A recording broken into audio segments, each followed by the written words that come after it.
Time to join us today, physically or virtually, as we reflect on our performance of the past year, that is year 2024.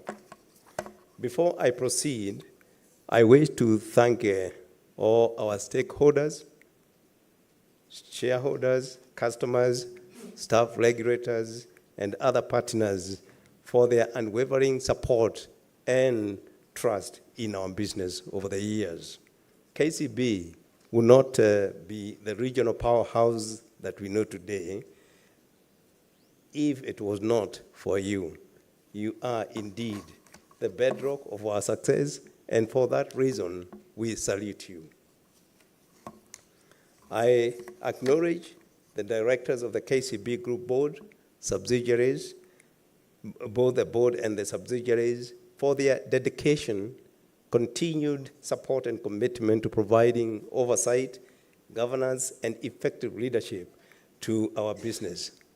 May I take this opportunity at this moment to request those who are present today to rise so that we can appreciate them. Please, if you can rise.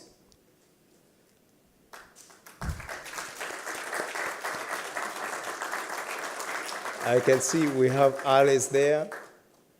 Alice Kilenge, that is Tom Balaza, that is Rono, that is Ahmed, and that is Lawrence Jiro, Anuja. On this side, I can see Agnes Lutukai. And next to Lutukai is, that is William Asiko.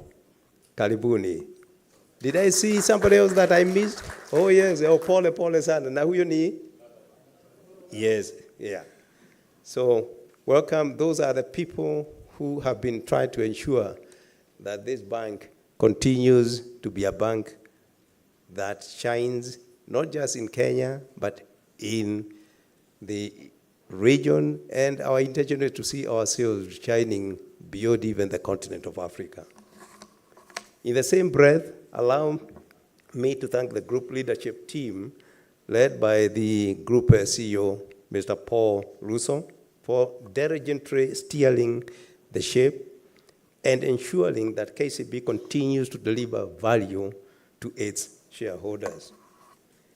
Ladies and gentlemen, I am pleased to address you today as we reflect on the journey we have walked in the course of the year 2024, a year of resilience, strategic growth, and continued commitment to empowering communities.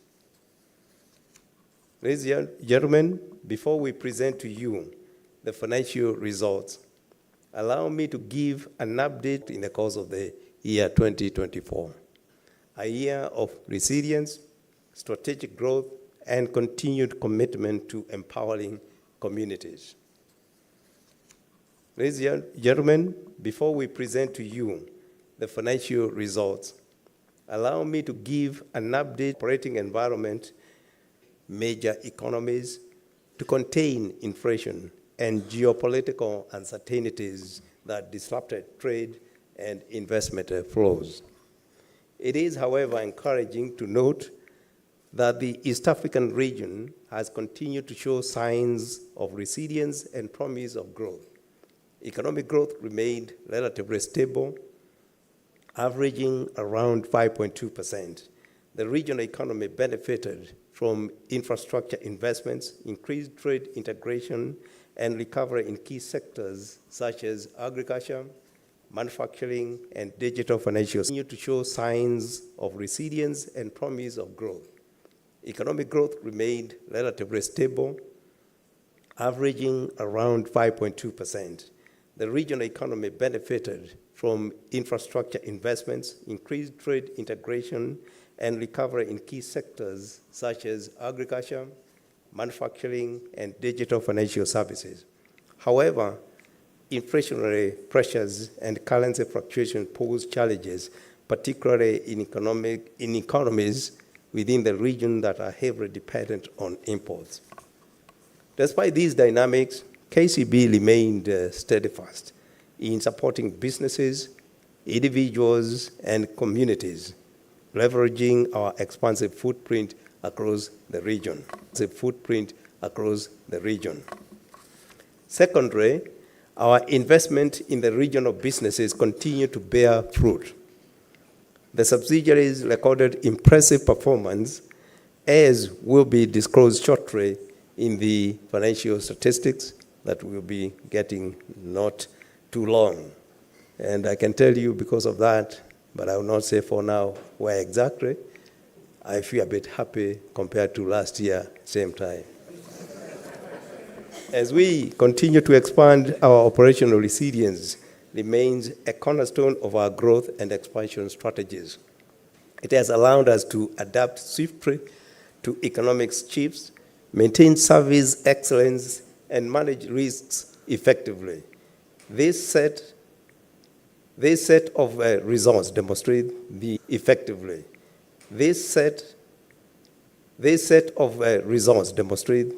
mobilization of all the teams to shape a more collaborative and efficient operating model ready to take on the future.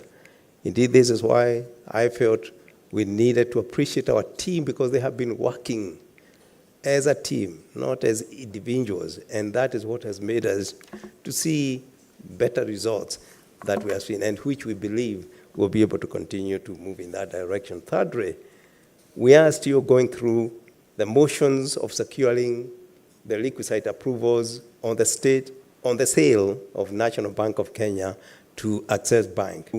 The motions of securing the liquid site approvals on the sale of National Bank of Kenya to Access Bank. We will soon be making further announcements on the same once everything is closed.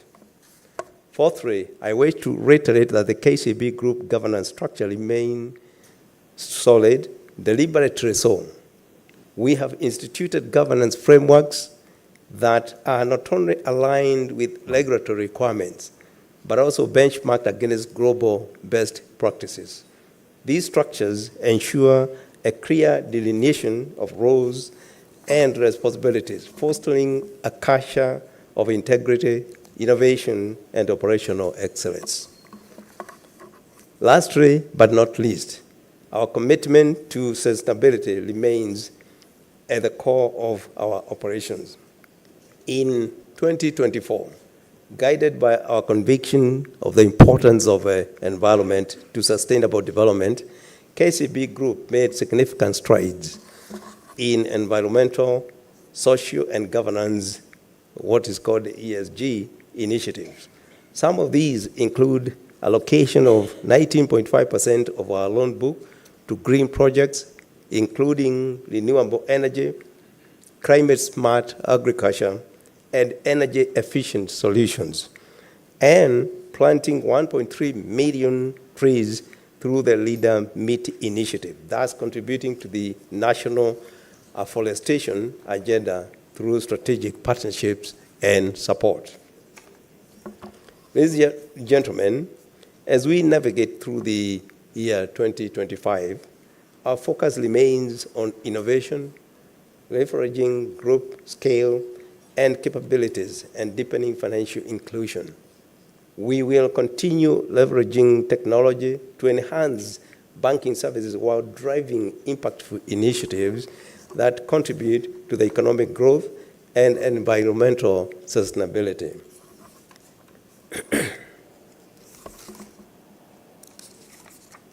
We are excited about the strong potential that we see in our pipeline, supported by our growth agents and the synergies across the group. I once again thank all our employees for their dedication and zeal that has continued to deliver impressive results for the group. Allow me now, at this point, to invite Paul to present an overview of the performance of our bank in the year 2024. We will take any questions you may have thereafter. Asanteni sana, thank you, God bless you, and God bless this lion of ours. You saw the heart that I was ailing. Asanteni sana.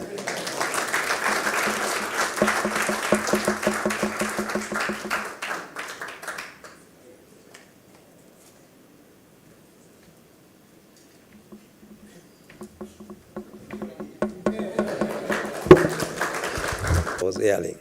Asanteni sana.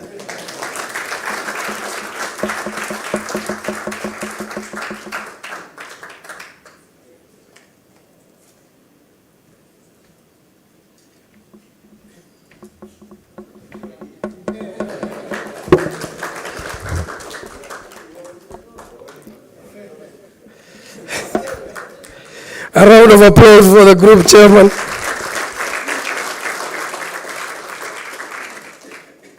So I'll try and brief. You know, I'm always in between the eloquent chairman and the anticipated numbers from Lawrence. So I kind of think everybody says, just finish up, Paul. I want to know the results. And as my team knows, I will say remain calm, isn't it? Just remain calm. So a few points from myself. So let me first acknowledge colleagues that are joining online. We also have investors that are joining online. We do have a number of other stakeholders that are joining online. So good morning, good afternoon, good evening, ladies and gentlemen. A few points that I'll make, and then I'll allow Lawrence to come in. Thank you, Chairman, for your compliments and for the hard work. But I start by, Dennis, is this technology?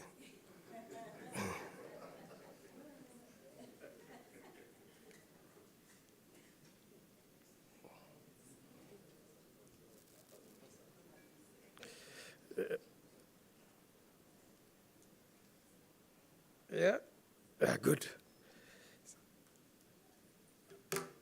I think it's important to thank the 12,500 KCB colleagues for their contribution in 2024.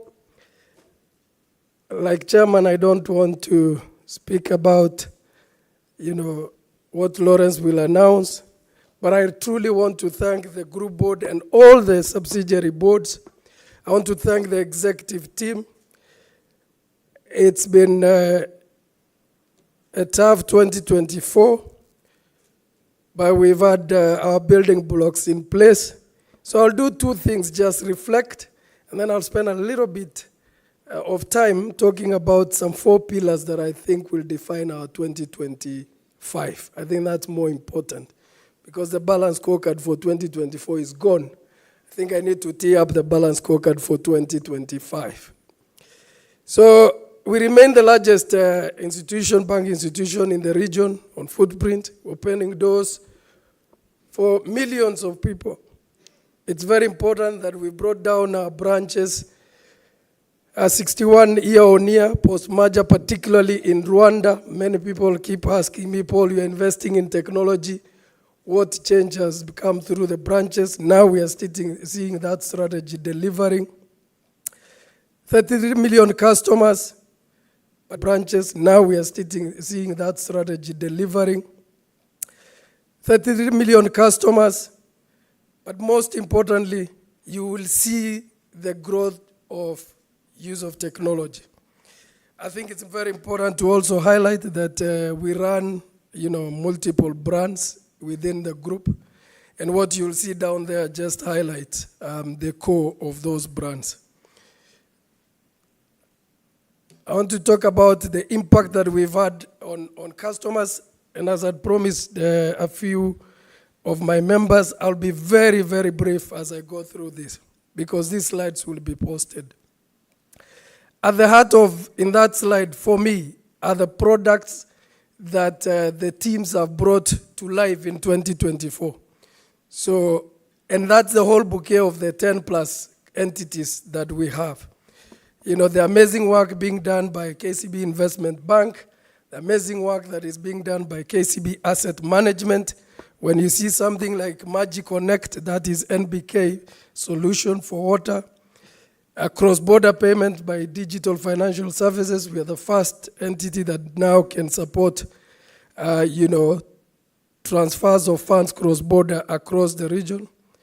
We remain the largest corporate bank, particularly in Kenya. Thank you, John Okulo, for that. We remain the largest retail bank. That's across the region, but thanks again in Kenya to Jenny Siao. We remain the largest mortgage provider Thank you, Wanjeri. I think I saw Wanjeri here. You know, and I've talked about, leading treasury, but we do have, the product houses, bank assurance, investment bank. I think it's important for me to position here that we're just not the typical financial or banking Anastasia. We've got full solutions. So when I come to talk about 2025, we're inviting customers and every single person that is listening to us to say, we've got solutions for you. So as Waswahili say, vuka sakafu. On the operating environment, and this is a very interesting slide. Interest rates are inching down. Inflation has remained under control in most markets. But people ask me, Paul, why are you not transmitting that through interest rates as fast as that change is happening? And I know that question will come up. So not sure whether I should just answer here now or wait for the question. But we actually are saying we are remaining on the table, working particularly in Kenya with Kenya bankers to see how we can be able to transmit quickly those changes. And I think it is on record today we have close to 40 risk-based pricing models. Each bank prices according to that risk-based model. We believe jointly with the regulator that there is opportunity to harmonize certain things. And I think we are not far from being able to deliver that harmonization. And in the end, we'll then be able to transmit the changes made at monetary policy a lot faster. So for anyone that had written that question down, I hope you've been answered. Yeah, I think it's important to highlight two things here. One is the shilling, particularly the Kenya shilling, strengthened significantly against the dollar.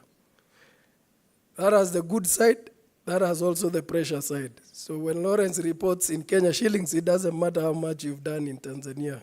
You'll have to report in KES. That's a very important component. The second bit on that particular one is that you'll have to think about your book and what was dollarized, and you have to review what that is, isn't it? And then your balance sheet will come under pressure. But overall, where's Cosmas? I know Cosmas will say, Paul, why are you not saying that I then perform better in the region, but you kind of compress my numbers because of your reporting in Kenya shillings? Cosmas Kimario is our Acting Group Regional Business Director and Managing Director of KCB Tanzania.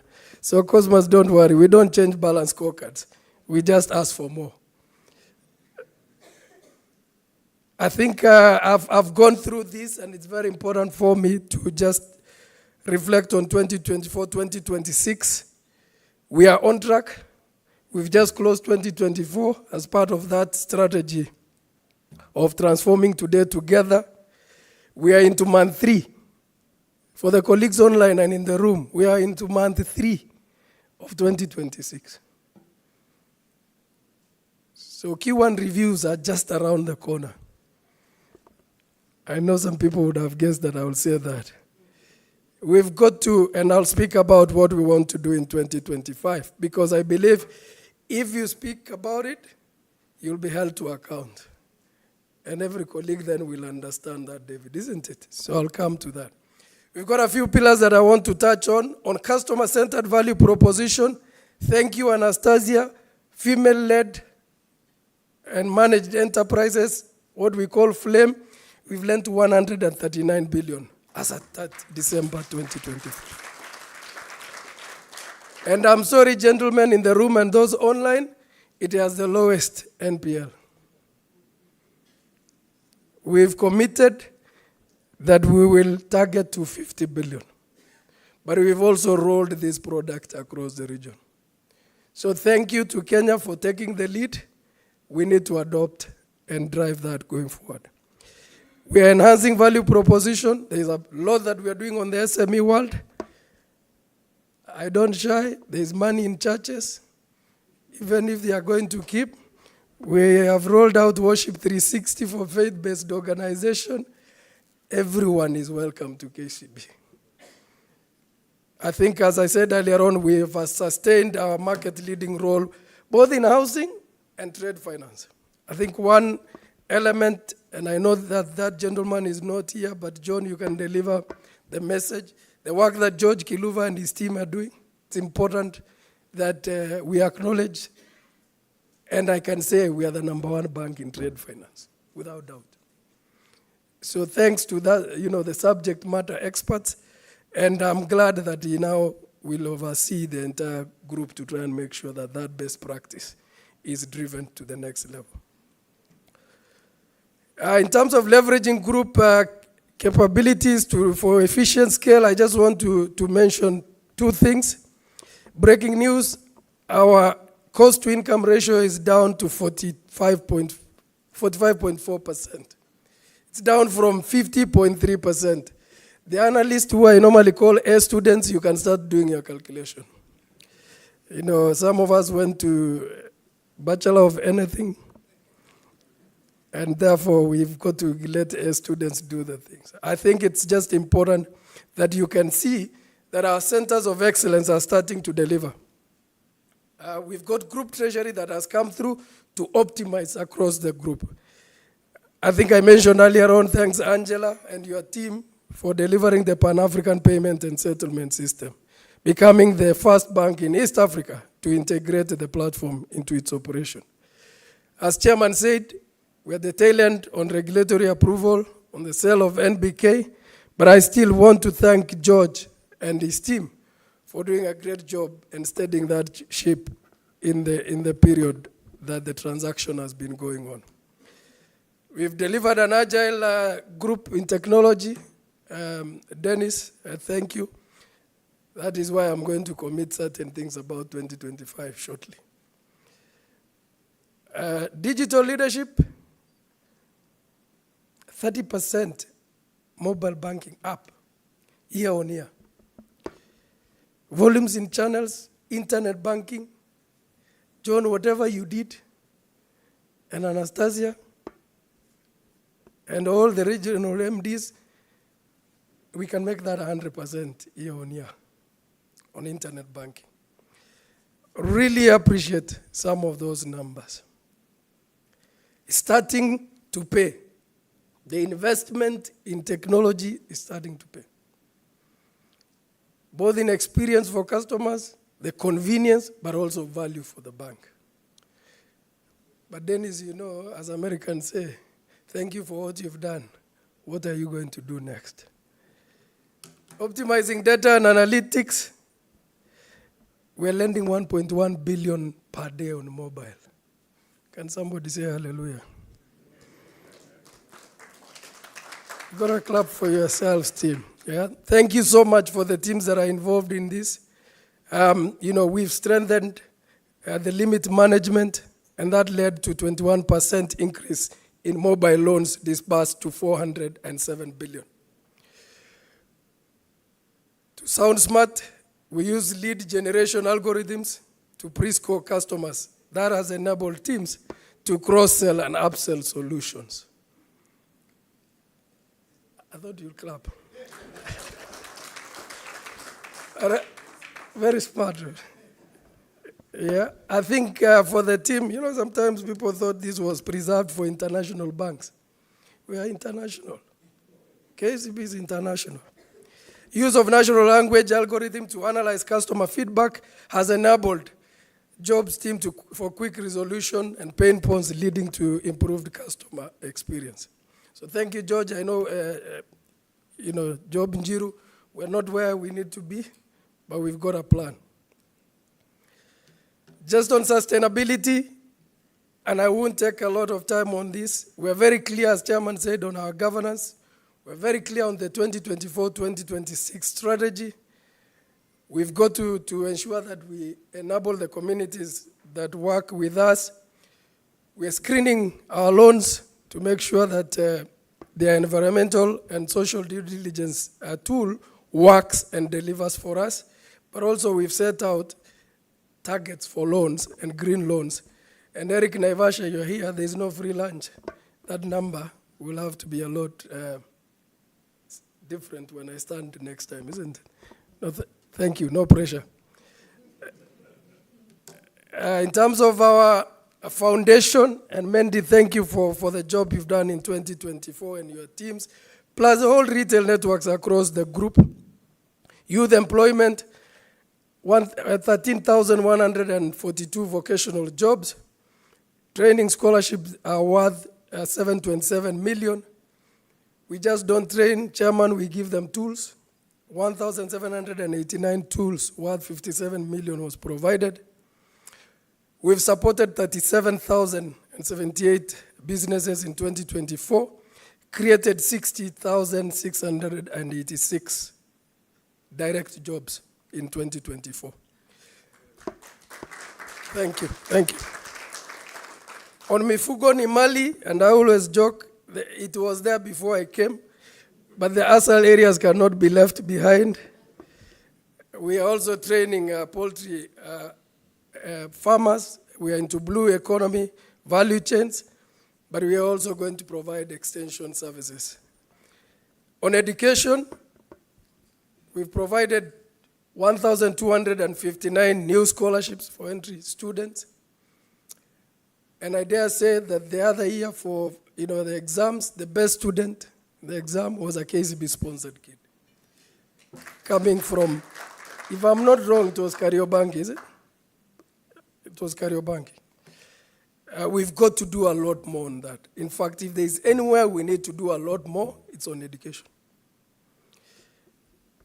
We now support 5,752 students, and that number of 99% high school completion rate is actually real.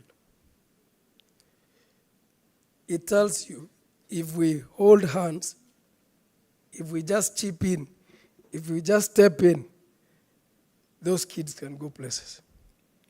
And because all of them are assured of university education under KCB, those are kids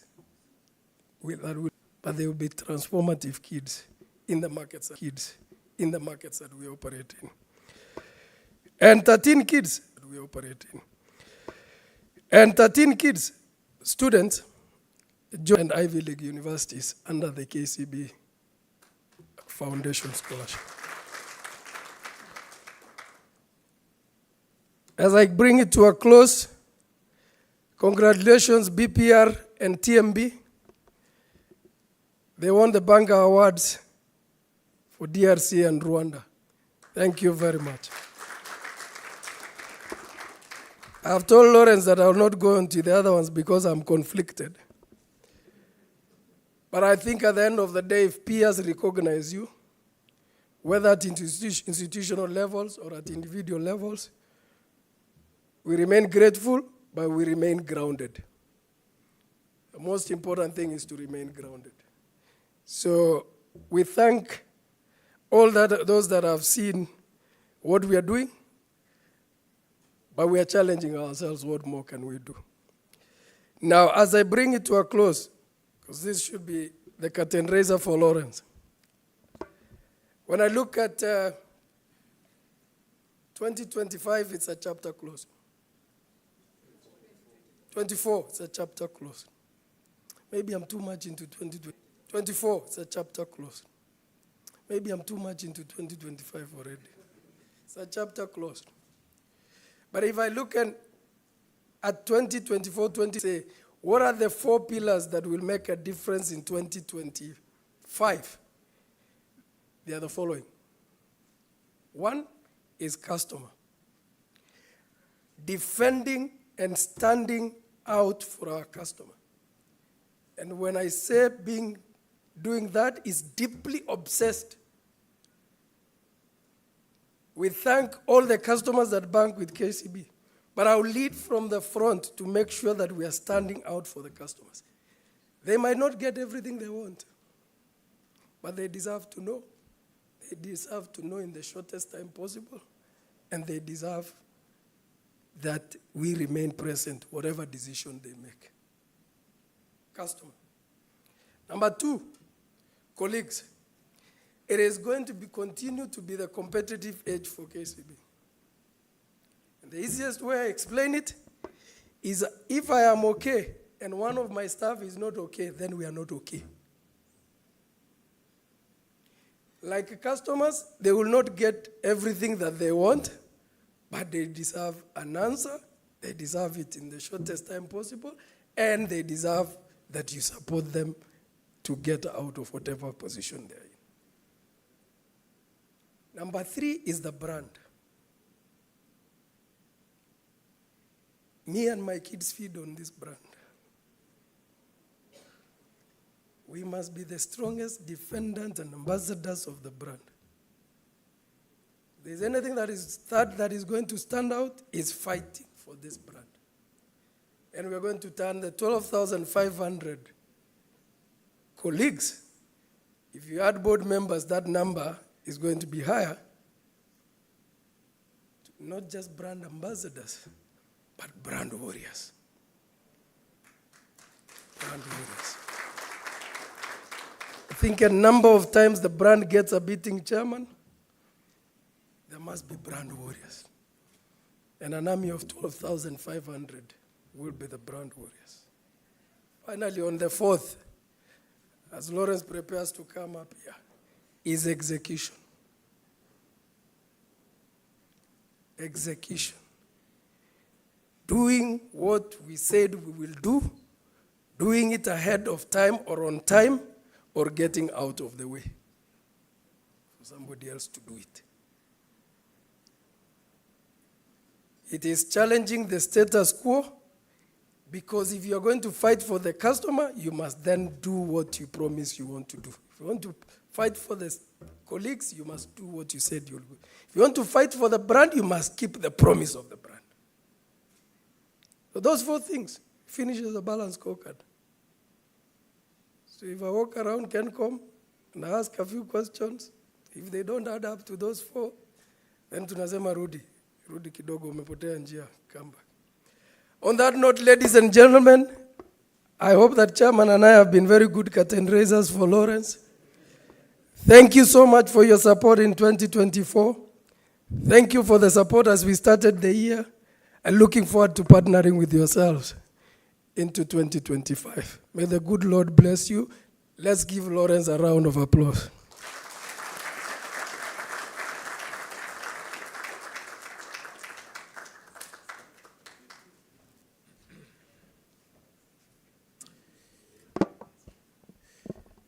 Good afternoon, everybody. Allow me to just do, I know BSc time is over, but David, how do you rewind with this thing? There. So allow me to go there. When I stood in front of you in, was it October, when we were doing the results in Serena, our CEO had been recognized on the second last one. CEO of the year, 2024. He has since gone and gotten another one. So that's why he was saying he's conflicted. Let's appreciate him. Thank you. Where do I point this? Super. Thank you. Chairman, thank you for setting it up. Paul, asante sana. So let's get into the performance for 2024. And we'll start with the balance sheet. So our balance sheet closed at just under 2 trillion, 1.96 trillion. And, as had been set up earlier, that was about a 10% year-on-year decline. The key drivers for that decline was the strengthening of the reporting currency, which is the Kenya shilling. So in terms of translating Cosmas's regional businesses into reporting currency, translating Anastasia's foreign-denominated assets and liabilities as well into the reporting currency had a big impact. So on constant currency, if you just kept the currency constant, the balance sheet actually year-on-year did grow by 7%.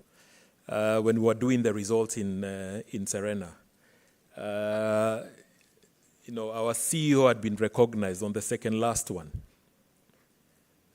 So that's why he was saying he's conflicted. Let's appreciate him. Thank you. Where do I point this? Super. Thank you. Chairman, thank you for setting it up. Paul, asante sana. So let's get into the performance for 2024. year-on-year decline. The key drivers for that decline was the strengthening of the report, initiative, where we were 100% previously, and last year we took a decision to go down to 70%, which we thought is a reasonable representation for KCB. Lastly, on the balance sheet, I just want to point out that the way we have done the balance sheet in accordance to International Financial Reporting Standards number 5, we've had to take out National Bank of Kenya, NBK, out from the consolidation. So line by line, you will not find NBK, but you'll find it sitting under, one line, assets available for sale, and another line under liabilities, which shows us liabilities set up for sale because of where we are with the transaction. So that's largely just to conform with the accounting practices. And Kenya being a signatory of IFRS, we have got to conform with that. Just looking at how those assets have been distributed, 35% of them come out of other businesses outside of KCB Bank Kenya. So we continue to de-risk the concentration of KCB Bank and diversifying, our revenue streams and our risk across the group and in the regions that we operate. TMB is still the second largest subsidiary after KCB Kenya, contributing 14% of the total assets. Just sort of shaping that a bit more in terms of loans. 31% of the total loans that the group has are actually being contributed by subsidiaries, and this is noting that KCB Kenya also does syndicate a lot of big loans, big ticket size loans within its balance sheet in those markets. So, the ability to continue growing in our subsidiary markets is there. I'm sure when we get to the dividend conversation, some of you might ask why are the subsidiaries not, paying dividends to group. It's because we want to give them the legs to be able to write big ticket items and be able to continue diversifying and de-risking the Kenya concentration. Moving to my least popular slide on this deck, which is the NPL. So NPL ratio increased to 19.2%, as did the stock. The NPL stock also increased to 225 billion.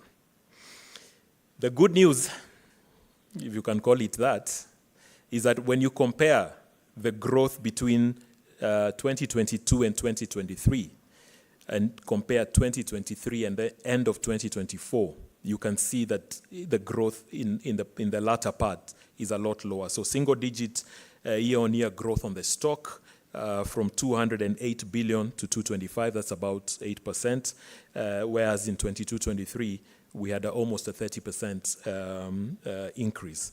I say it's a least popular slide for me because every time I stand here, I talk about the focus we have on NPL, what we are doing to get it down.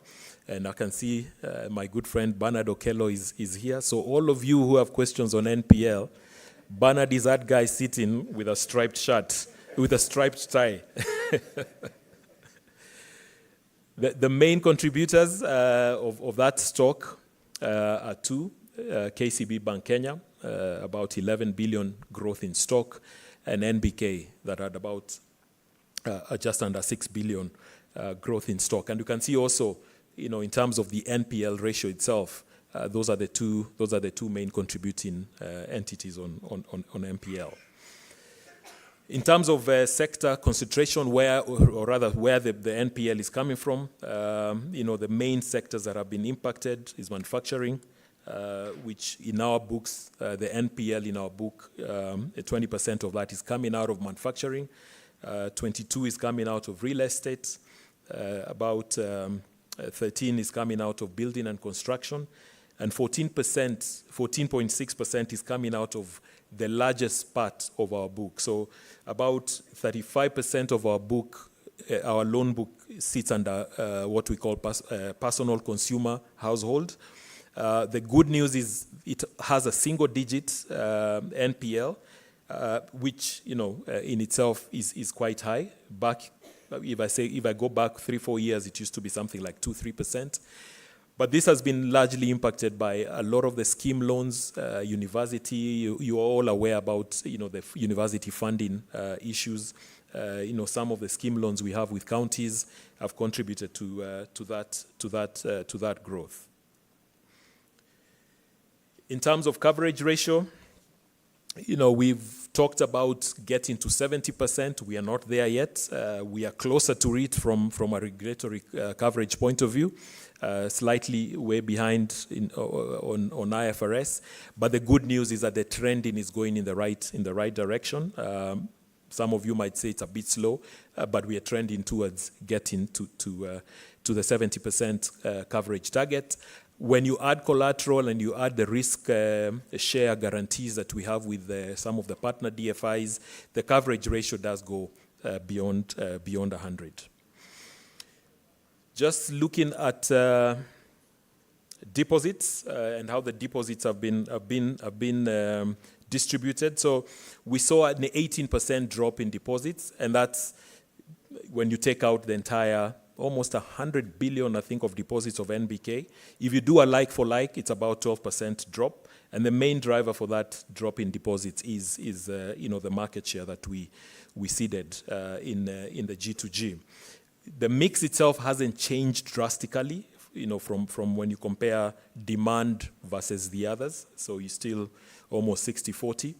But the rate that we were being charged for the deposits, especially the ones that you're paying for, savings, term, and call, was a lot higher, which contributed to a significant increase in our cost of funds. And this was largely across the markets we operate. Kenya had a more severe hit, but even the other subsidiaries and markets that we operate, we did see an upward tick in terms of cost of money. And I think the chair, in his opening remarks, did touch on that. How that deposit was distributed across our subsidiaries, 34% of that came out of all the other subsidiaries outside of KCB Bank Kenya. So that's pretty much the balance sheet. Let me get into what you're waiting for, the income statement. And I'll start with revenue. 24% year-on-year increase at total revenue line. That was driven primarily by interest income. You can see interest income growing 26%. Interest income from loans, 26% growth. Interest income from government securities, that went up by 18%. And FX income. So when you look at the foreign exchange income, 62% year-on-year growth. That came out of KCB Bank Kenya and TMB, Trust Merchant Bank in DRC. They had a fairly good year. You also notice that the interest expense, especially coming out of deposit, had a massive growth. And this is what I was talking to earlier. The cost of deposits skyrocketed in 2024. We were able to pass a lot of that across through the pricing on interest. This is what was really driving the reason why the interest rates on loans was high. So the question that Paul answered earlier before it was asked, this is the key driver that drove that. Looking at how the revenue was distributed, 38% of it is coming out of subsidiaries outside of KCB Bank Kenya. You can see all the subs recorded a very healthy year-on-year performance. The year-on-year change starting with KCB Bank Kenya 21, going all the way down to our intermediary, insurance intermediary. The non-banking subsidiary was also not left behind. So kudos to Investment Bank, Maurice, well done. And asset management, 78% revenue growth. Is Victor here?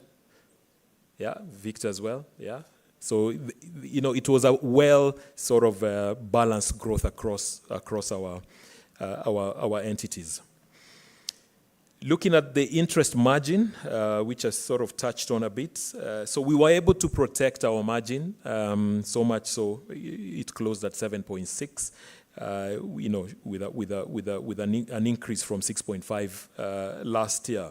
We passed that cost, as I said earlier, but also more importantly, the way we invested in government securities, especially in some of the markets like TMB, in DRC, and I saw Danielle around here. Is our CFO in DRC, and Uganda. Did bring in a very, very good return.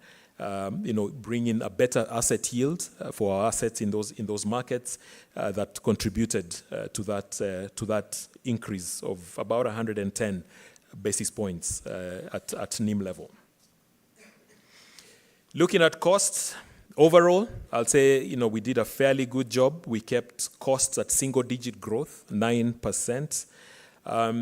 You'll recall, I think in October we mentioned that South Sudan was likely to go into hyperinflation.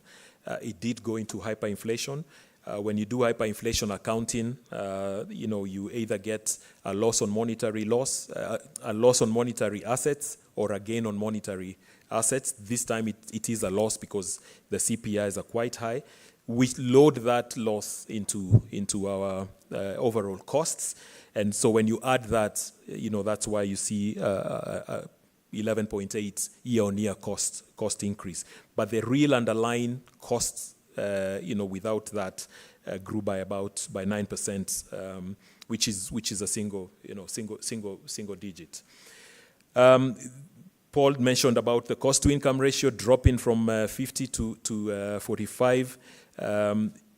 Income growing faster than expenses, so producing a positive jaw, which basically shows that the underlying business drivers are quite solid. Right, let's get to this slide. So the group recorded a 65% year-on-year growth at profits after tax to close at 62 billion.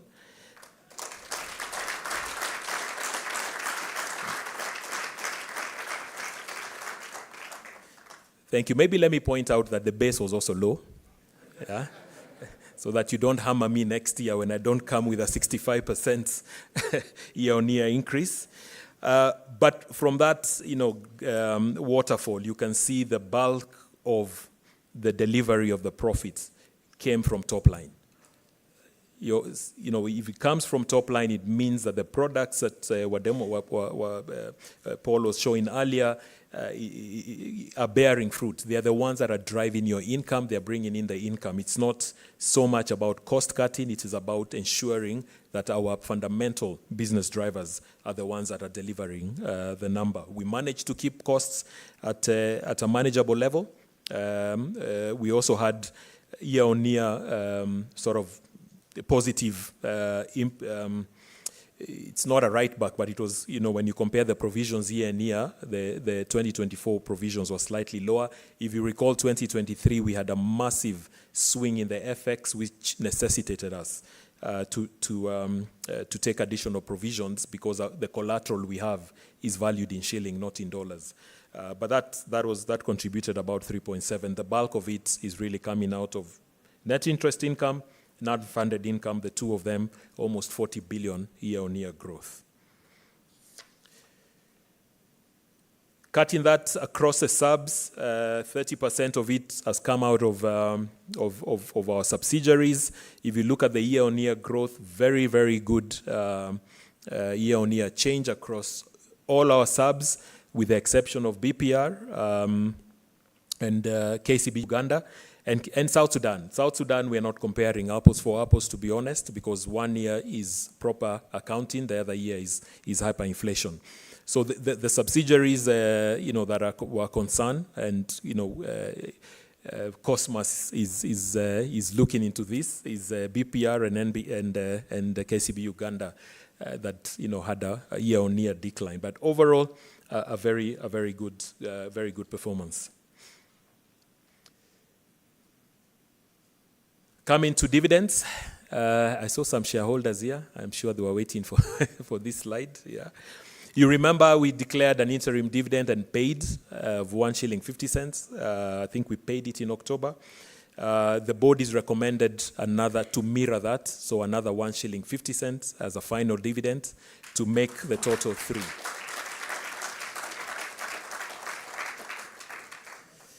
So we've moved from 0 in 2023 when you guys bashed us. We were not even showing our faces in many places, to paying almost 10 billion in dividends out of the 2024 results.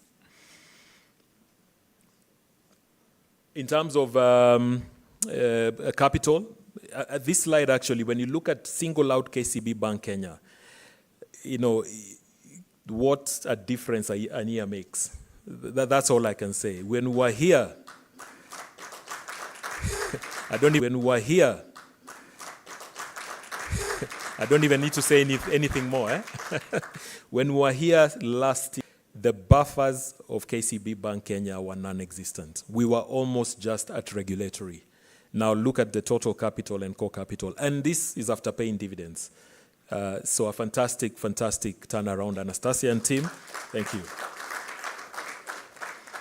All the other subs are very good headrooms, with the exception of NBK, which is subject to a transaction, and that should really be the resolution on NBK.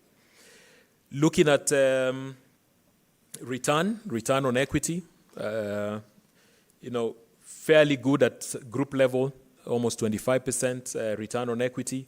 You can see all the subs with the exception of NBK. South Sudan is because of hyperinflation. Double digit, return on equity. So it shows you that diversifying, return on equity. So it shows you that diversifying our risk by investing in these subs in those markets is paying off. The next thing we are going to do with them, and I think Cosmas, we've had that conversation, is we will start now demanding for dividends to be paid by those subsidiaries so that we can distribute it to our shareholders, who are the owners of capital.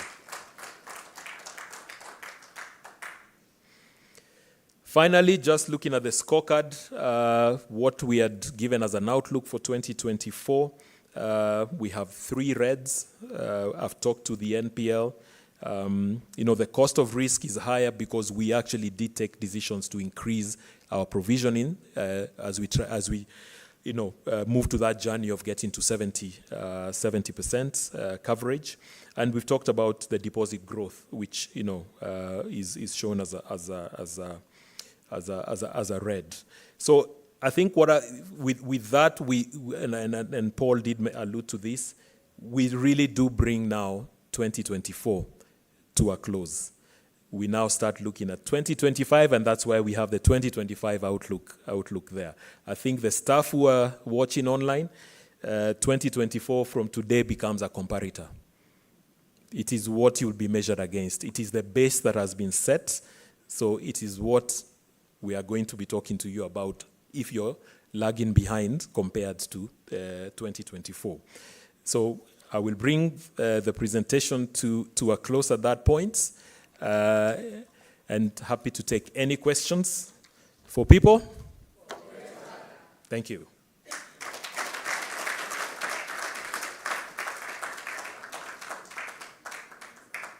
Doors should not hold out opportunities. Doors are the gateways to progress. The ones that hold ideas, ones that hold the key to equality.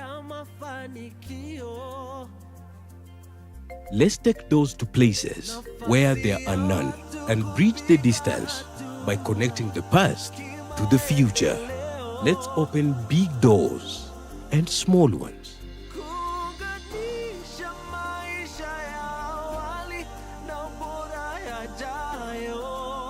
and doors that expand your horizons,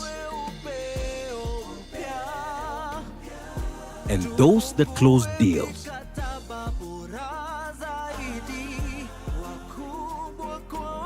Let's open big doors that harbor progress in all the places that we are, at all times that we can, for as long as we can.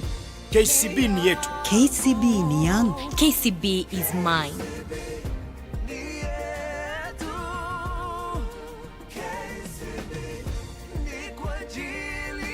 KCB ni yetu. For people, for better.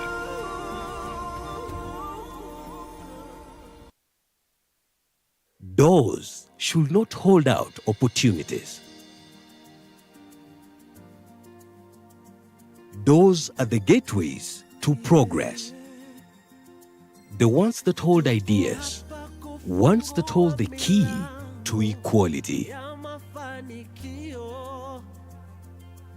Let's take those to places where we reach the distance by connecting the path. Our group chairman, group CEO, and group director finance, so that then we can go through the Q&A. So I'll ask for those who have a question, once you get the mic, you'll give us your name and the media house that you're coming from or the company that you work for, and then you give us the question.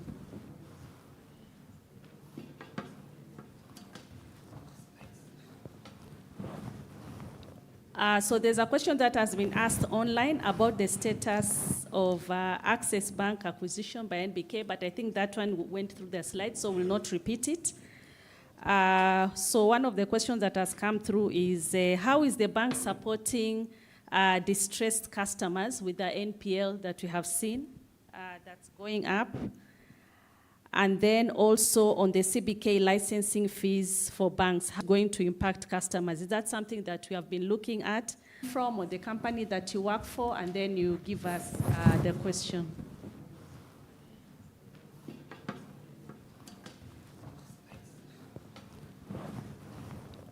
So there's a question that has been asked online about the status of Access Bank acquisition by NBK, but I think that one went through the slides, so we'll not repeat it. So one of the questions that has come through is, how is the bank supporting distressed customers with the NPL that we have seen that's going up? And then also on the CBK licensing fees for banks, how is it going to impact customers? Is that something that we have been looking at to see how it will impact customers? And then the third one is the going concerns about the risk-based lending.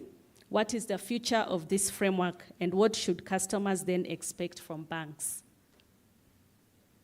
So we'll take those three before Mike.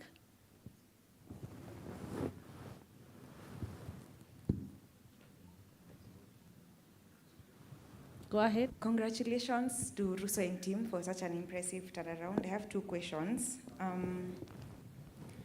On the KCB bancassurance and asset management, when you talk about assets out of which KCB is controlling 9 billion, having grown by around 8 billion in 1 year, but then the bank seems to be a bit laid back.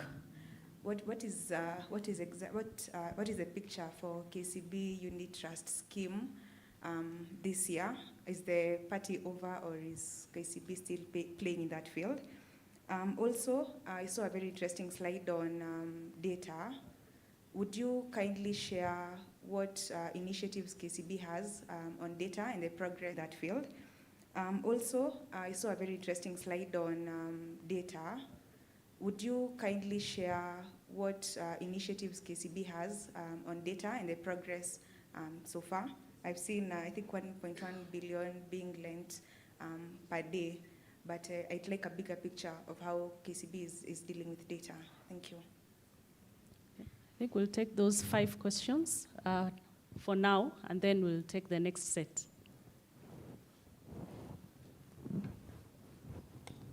Okay, when Chairman points in my direction, I think just to simplify on the access for clarity. So one, the transaction is on. That's why Lawrence has clearly articulated how we've accounted for NBK's performance. Number two is, and this is going to the detail, but I think it's important for everyone, there's confirmation in writing to CBK by Access that they're still, going on with the transaction. Number three is we are at advanced stages on regulatory approval from both sides. So I'm very, confident that we are the tail end of that. I hope you'll allow me to stop at that point on that particular one. I think on distressed customers, it's unfortunately, Bernard, that Oscar is not in the room. I would have passed this to him. But we remain on the table to support customers. But like I always say to our customers, you must come to the table with clean hands. That we want to resolve. It's either A, you want to reduce the debt, B, you're going to match it with your cash flows, or C, we are agreeing that both of us look for customers for that particular business. Selling for us is not priority. We have a number of options, and we have success stories in those numbers that you've seen. But I want to be on record to say customers must also come to the table with clean hands. I don't believe the court route is going to help any of us. And therefore, we are firm believers that we better resolve among us ourselves. So a message to a customer who is distressed, please walk into your relationship manager, walk into your branch manager. If they don't support you, there's a divisional director, there's an MD. If the MD is not available, I am available. All of us have signed yours faithfully. And you remember one of the pillars that I spoke about? Us have signed yours faithfully. And you remember one of the pillars that I spoke about was customer. In the first instance, we want to defend the customers that are already with KCB. We want to turn around those who are slightly problematic. We will be able to sort that out. There are various reasons why they get in, and therefore no customer is the same. We will engage a customer at individual level. On CBK licensing fees, I think it's early days. But like I said to Anastasia, when you're a big brother, anything that comes into the way, you should prepare. Because that you will be probably the person that will carry the load. I think it is at the engagement levels. I think there's a lot of engagement that is going on. I believe it's early days for me to comment. But hey, we will participate and as KBA as well, we will participate. The Governing Council will definitely give input. On risk-based pricing, I did answer. But let me speak on behalf of those of us, the Governing Council, and we're in agreement even with the regulator that we need to find a solution that transmits monetary policy decisions faster to the customer. The 40 or so risk-based pricing models struggling to transmit immediately. But let's also not forget the benefit of risk-based pricing. Risk-based pricing came into play to bring transparency. And you'll recall it was on the back of interest rate capping. So risk-based pricing, for those of us in the industry and in engaging with our customer, has had its value, has brought in that transparency. But like anything else that is good, there's always time for review, isn't it? And if you see certain signals, as that has come through with the different decisions from Monetary Policy Committee, we all agree there is a chance, there is an opportunity and an urgent one for us to take to find certain, a certain middle ground for all parties. I think KBA has appointed a technical committee, and that technical committee has made proposals. But I think at the end of the day, we all believe being on different base rates, across the industry is going to continue to be problematic. So that engagement is healthy, will definitely result into a change, but we do not want to lose the transparency of pricing, because then we'll lose the gains that we've gotten through risk-based pricing. I think on, I call them the young kids in the house, you know, KCB Bank Assurance. It's no longer, where's Agri? It's no longer young. I call them the young kids in the house, you know, KCB Bank Assurance. It's no longer, where's Agri? It's no longer young. You know, it's punching above weight, Agri, and congratulations. I know you get lost. I think this year you delivered just shy of a B, or is a B? Yeah, so if you round off up is $1 billion. That's not a joke of a business at that performance. And thank you to you and your team. And paid dividends. Mazika unasikia? For Burundi. Yeah? Cosmos. They paid dividends. Agri, please talk to the gentleman next to you, Victor. He needs to pay dividends, like Lawrence has said. That tells you we've got our strategy in the right path for bank assurance, right? I mean, we've got a few other questions, strategic questions that we're asking ourselves. But Agri and his team have done an amazing job for us. When I talk about asset management, we've not scratched the surface. We've just created that business in real sense. We've just appointed new board members. Actually, they were in their first meeting. And Baraza is here, who is the chairman at the moment for KCB Asset Management. That investment and that direction of travel of building governance for that institution, you know, backing Victor with new resources, that growth was without that support. Now you can imagine with that support. And I think we've got new, in my view, competent board members, subject matter experts in that area to be able to support. And that's the same for Maurice. And I know Maurice sometimes, again, as I say, people get lost. People don't remember, Maurice, that you are the transaction advisor for Bamburi. They forget. Right? So congratulations, let me say, when I have this platform. When I said people is actually a competitive edge for us, you can see that as we build our people profile and capabilities, performance is coming through. You just need an alignment. So we've also strengthened Maurice's team with additional senior transaction resources to be able to take advantage of those opportunities. So a long way to answer you, but there is investment in those entities supported by the group board to make sure that we actually deliver on our commitments on the 2024-2026 strategy. I guess I think the best guy to answer the analytics question would be Dennis, but allow me to just summarize it for the sake of this session. And you're right, we've got data of 33 million customers. Angela, do I say you've got data even for Hustler Fund? Is Angela? Right? So the first thing Dennis is doing is to ensure that we've got our data management right, our data structures right. Yeah?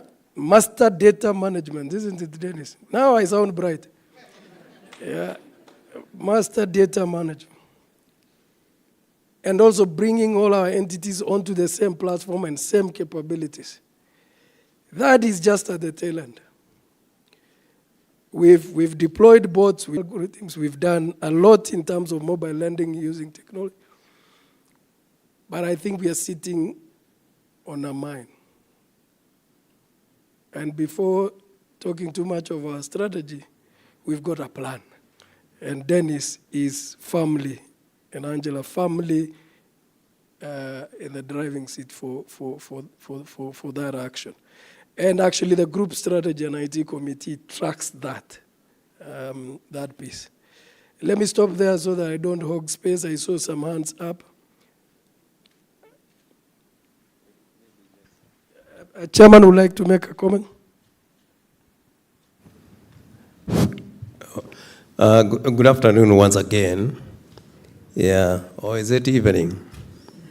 Yeah, I don't intend to go through the many other questions, but I thought this issue that had been raised regarding distressed customers is very pertinent.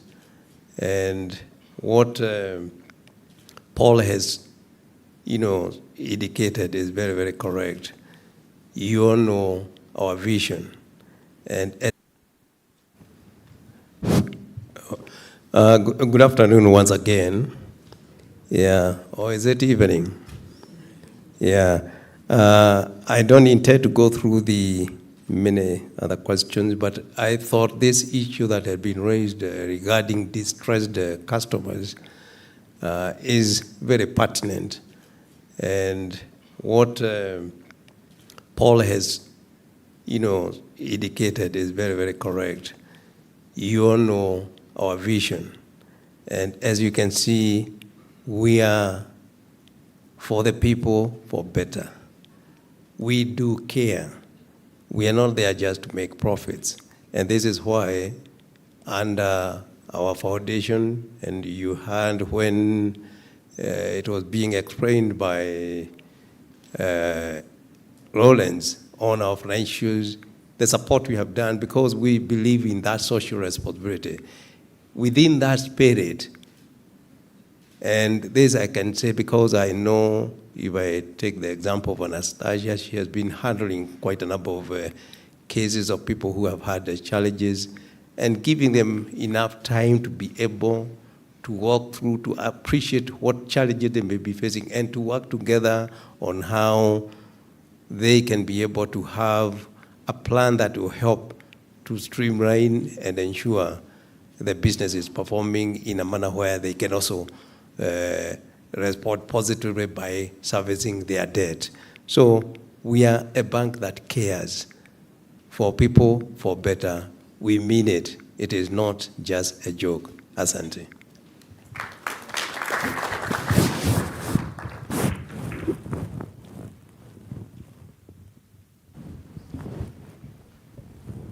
Hi, my name is Isabel Chakairu from Sterling Capital. I have 3 questions. So the first question is, if you're able to share, what do you intend to do with the proceeds of the NBK sale? If at all you could at least give a scenario analysis of probably maybe you'd give a special dividend, what proportion, etc. It will be a good guidance for also investors. The second question, give a scenario analysis of probably maybe you'd give a special dividend, what proportion, etc. It will be a good guidance for also investors. The second question is on payout ratio. You had shared last year that you have a cap of 40%, but over the last few years, except 2019, you've been giving 16, 30%, 15, now around 20%. So could we at least say your actual payout ratio is an average of 20%? Or could you at least shed light on what you're expecting this year and why you did not give 40% or at least 30% given the good financial performance this year? Yes, and the last question is just shed a bit of light on what led to the investment bank business. Thank you. We'll take 2 more. My name is Ochieng Olo, Think Business. My 2 questions. The first one is about insurance, or specifically bank assurance. I think virtually all banks in the market now have a bank assurance subsidiary. And generally, most of them, if not all, actually contributing significantly to the incomes of the parent companies. Now, my question is this. It seems to me that you, unlike your other big competitors, are looking at a cake that you're not eating. I'm talking more about underwriting, because if you're making 19% of your income from bank assurance only, you mentioned about R1 billion shillings a year. What then is the potential for you if you had an underwriting business in life or general or whatever? Because I'm looking at your competitors, you know the ones I'm talking about, started from nowhere. Those entities are now, ranked at about number 4 in the market. You can't tell me that if KCB, you say you're a financial services solutions provider, that KCB, if you actually did a completely green investment in this area, you wouldn't, boost your revenues. So I don't know whether it is not in your strategy, because it looks to me like something that you should actually have done yesterday. Now, my second question is the one that you don't want to be asked, and that's about acquisition of NBK by Access Bank. I know that, at least from what I've read, that approvals were granted by the Reserve Bank of Nigeria. I don't know if that is true. And the only approval remaining is probably Central Bank of Kenya. I also know that Access Bank was grossly affected by the death of their founder and visionary, Mr. Wigwe, and that has actually cast a lot of their strategies in doubt. The growth trajectory that they were looking at, they have actually not been implementing it as had been envisioned. Yeah. You, I think, initially mentioned September of 2024 as a date when you're going to conclude that deal. It was pushed to December 2024. Did not happen. We are conclude that deal. It was pushed to December 2024. Did not happen. We are now in March 2025, and still there's no clarity about when this is going to happen. For how long are we going to keep crossing our fingers? Okay, we'll take those ones. We have 5 already. Hi, I'm Muammar Ismaili, African Alliance Fund. Congratulations on the fantastic results. Best of luck in 2025. I have 3 very quick questions. First one is on a comment you made around the subsidiaries paying dividends to group. Can you maybe just elaborate on how that has changed in 2024 and what the outlook on that subsidiary to group tape our dividend assumptions moving forward? Because based on what we've seen, the group CAR ratios look a lot healthier than they were in 2023. And related to that, what are you planning to do with the capital that you've retained? If you could just maybe just share a few comments on that.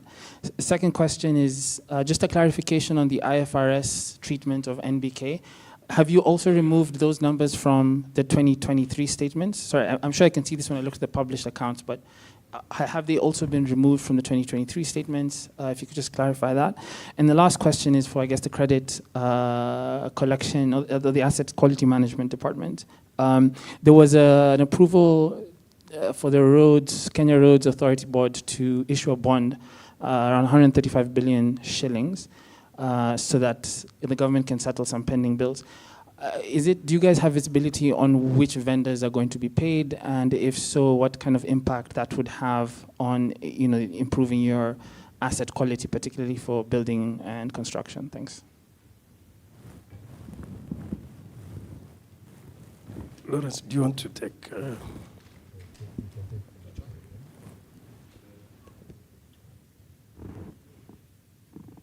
Dividends. All of them. Okay. I'm happy to take all. All of them. Okay. I'm happy to take all. Sawa. All right. Let me start with the Isabel proceeds of NBK. So we have at group level, we do have a number of projects that we are we are evaluating. I can't go into the details of those projects, but they will be capital intensive. We do have recapitalization of some of our subsidiaries. As you heard, I said if we give some of the subsidiaries enough capital, it increases their single borrower limit. They're able to write larger ticket sizes, in terms of loans. And then lastly, there is consideration of special dividends. So all those are in the things that we are going to consider. So we'll have to do a prioritization of how do we invest that money in a way that the return for it is maximized. Yeah, just the same way we did in 2023 when we said stop dividend, let's invest this money, it will multiply, and we ended up paying a dividend at the end of as an interim. Payout ratio, yes, it does oscillate. So our policy is a guide. Our policy is maximum payout ratio will not exceed 50%. That's a guide. Yeah, it can get to 50. There are times it can go beyond that if we need to do a special dividends. And the decision of how much to pay is also guided by capital requirements, future growth ambitions, and any other projects that we might be having in the pipeline that we will require capital. So that's sort of the ingredient. And I think I'll link that to the question you've asked about subsidiaries paying dividend. So at the moment, the bulk of dividends come out of KCB Bank Kenya. That's so when you look at their payout ratio is much higher than the payout ratio that ends up going out to the ultimate shareholders, purely because of the ratio.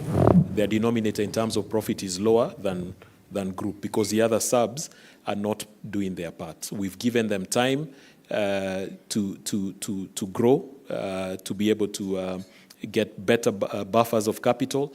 But now we are going to start holding them to account in terms of distributing dividends. We've had KCB intermediary that has consistently paid dividends. This year we have investment bank that would also be coming to the table. But the banking subsidiaries are lagging behind when it comes to dividends. So that is something that going forward will be a push, and it will now increase our payout ratio ultimately. You had a question about the good performance of asset management and investment bank. I think it's really the repositioning. I don't want to throw the two guys under the bus to answer the question, but it's the repositioning, the resources we've put. We've got the fairly good leadership teams in there. The bus to answer the question, but it's the repositioning, the resources we've put. We've got the fairly good leadership teams in there. They've been resourced with good talent. We rebranded, we separated. If you remember, investment bank used to be called Capital, KCB Capital, and asset management was actually National Trust, ITSIL. I can't even remember what the entire name. So the repositioning of it is what is now, pushing the good drive in the market. We've got Morris is actually struggling. A good struggle. He has too much in the pipeline. Before, he never had anything. KCB Capital was struggling to get deals on the pipe. Now they actually have a lot in the pipeline. So that's really pushing their performance. So as I say, 2024 is your comparator. Yeah, that's your base. Coming to Ochieng on the insurance conversation, the underwriter. This is something we actually discussed in the board today. Yes, we have gone, looked at the market, evaluated that we will end up, going into underwriting on this year, but on a different model compared to what this year, but on a different model compared to what we had looked at previously, and the CEO can actually add on to that. NBK, yes, the long stop date initially was it September? It was September, yeah. That was the long stop date, which we extended to February this year because we hadn't gotten all the regulatory approvals. Within that period of time, we got the approval from the Central Bank of Nigeria. So you're right, the only approval that is remaining is from the Central Bank of Kenya. As GCEO said, we believe we are at the tail end of that. Access themselves have written officially to our regulator to say that they are keen to close this transaction. Of course, with the extended time period of closure, it does bring anxiety to staff. So we also do need to close it as soon as possible. We have taken, the accounting standard way of accounting for an item that is impending a sale, and that's why using IFRS 5 discussions with our auditor, it was deemed that is the right thing to do. Don't consolidate it the way you'd consolidate other subsidiaries because it is a non-current asset that is about to be disposed of. So I think that should give not just you, because I know even Julian there is waiting for me to ask me that question, confidence that this transaction is actually well underway for completion. I think I answered the first question on dividends. Whether the 2023 comparator was there, no, it wouldn't be there because 2023 NBK was not available to be sold. So when you look at the integrated report, the actual IFRS accounting, you will see that 2023 is a nil number. And then the Kenya Roads Board, I think I'll delegate that one upwards. Thank you, Lawrence. Is a nil number. And then the Kenya Roads Board, I think I'll delegate that one upwards. Thank you, Lawrence. I think I'll just touch a little bit on as I come to the Kenya Roads Board issue. So on this dividend payout point, Chairman, I don't know whether we had moles in the board meeting. It is also one challenge that was thrown to management in the board meeting today, that we've got to get a better trajectory going forward on dividend payout. So any harambe you can do on me to perform better, so I pay a dividend to Saidiane, because that target was given in today's board meeting. So we are keen to change that narrative. Actually, what you've just said is the narrative we want to change. And we will do it. In terms of Kenya Roads Board issue, John Okulo is in the room. We are duly on the table on the Kenya Roads Board conversation. I think it is also on the tail end, either today or tomorrow. The structure of payout is something we are aware of. I think in the end, values up to a certain value will be 100% payout. And then for the bigger boys, they've got to take a certain share. We believe that that is very important to unlock the problem on construction problem that we've had. I'm actually excited that it will go to live, because the liquidity that pending bills have extracted out of the market, as well as the pain individuals have gone through, including the pain some of us have gone through to explain NPLs, we are confident that John and team led by TDB is actually a good structure to work with. So that's just as much that I can say. John, I hope it's a fair representation. Yes, it is. Yeah. So I would expect that once the formal documents are signed, isn't it? It was today, tomorrow. but we leave it that way. I think it presents subcontracting small contractors. And then those small contractors in the villages, in different towns, really are languishing. And I think for a long time, especially international investors have been asking us, contracting small contractors. And then those small contractors in the villages, in different towns, really are languishing. And I think for a long time, especially international investors have been asking us. So you told us the other day there was a vetting committee on pending bills. So where is it? So Lawrence, hopefully at least something is out of the pipeline. The corporate guys know why I'm using that. They always have long pipelines, but the conversion becomes an issue. I have not pointed out to anyone. I'm just throwing that. So, but Ocheng, I think it's that the approval by Central Bank of Nigeria had two conditions, isn't it? One is obviously the CBK approval, but there was another condition.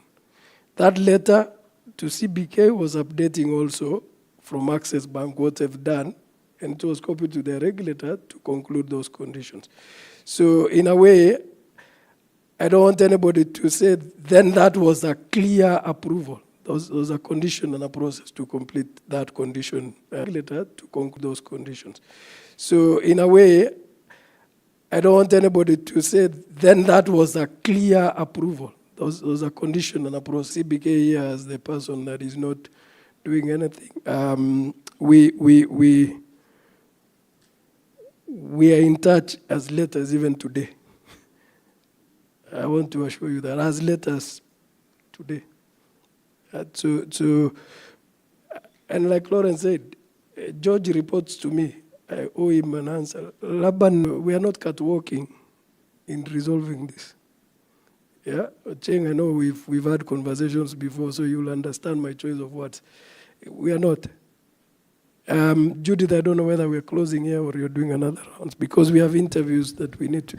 Yeah, he's leading a team of 1,200 staff. So we are not catwalking in resolving this. Yeah, Cheng, I know we've had conversations before, so you'll understand my choice of words. We are not. Judith, I don't know whether we're closing here or you're doing another round, because we have interviews that we need to do. Yes, we'll take the last three and then we close. We close. Okay, so we shall close. They are going to be available and you can be able to ask questions on the side. The media, kindly get ready. Photographers, I think they need a photo for tomorrow's paper, so I'll still request the three of you to be on stage so that the photographers can complete that, and then now we do the media interviews. So Sam, over to you for the photography.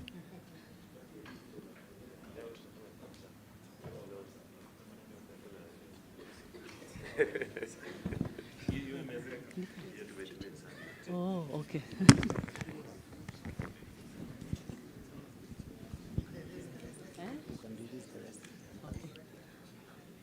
And so I'd like to thank each one of us for having come for this investor briefing. We do have refreshments outside, so please enjoy the refreshments and let's continue networking and getting to celebrate the results that we have seen as we await our dividends in our accounts. Thank you.